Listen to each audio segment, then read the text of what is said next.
award tonight.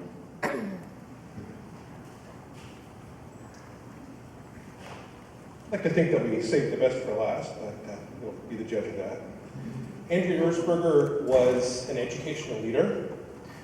She worked for the Palo Alto District for about 25 years. During that time, she worked both at the school level and at the national level. She was a leader actually in the national AAPT and sat on the board of the curriculum group of the AAPT. And her focus was always on trying to make physics more engaging, more exciting, and more accessible to students. So her passion was her students, and her passion was physics and physics education. And to that end, she inspired many, many students, and I like to think that, I like to flatter myself to imagine that in a way that I was her Padawan, and tried to learn a lot from her. So she was a true inspiration.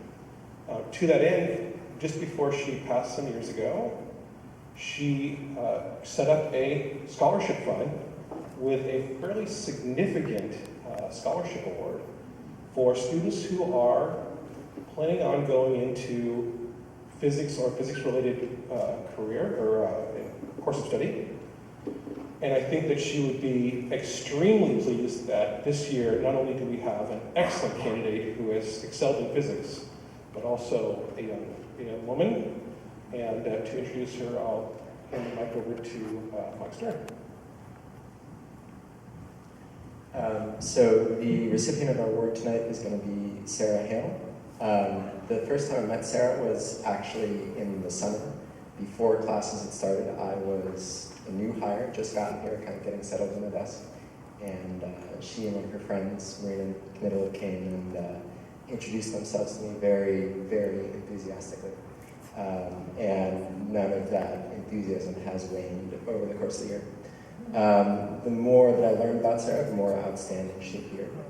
Throughout the year, in addition to performing admirably in our very difficult class, she has also been co-president of the Physics Club, in which she presented lectures on trivial topics like relativity.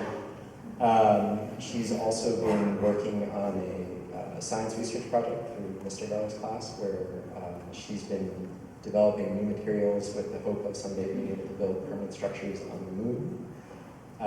And the one time that she complained in class was when I put up an equation on the board and then was trying to explain, like in English, what the equation actually meant.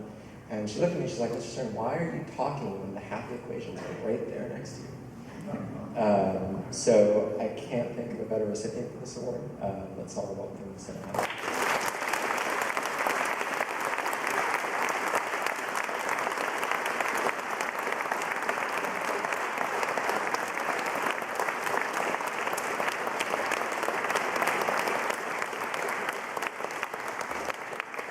Just so you know, I think that the award is a $2,500 check. It's a $2,500 check, so it's a fairly significant thing. Again, I'd say that Andy would have been really, really pleased to see a student like Sarah, a young woman who is interested in going into physics, receive the award. So another round of applause.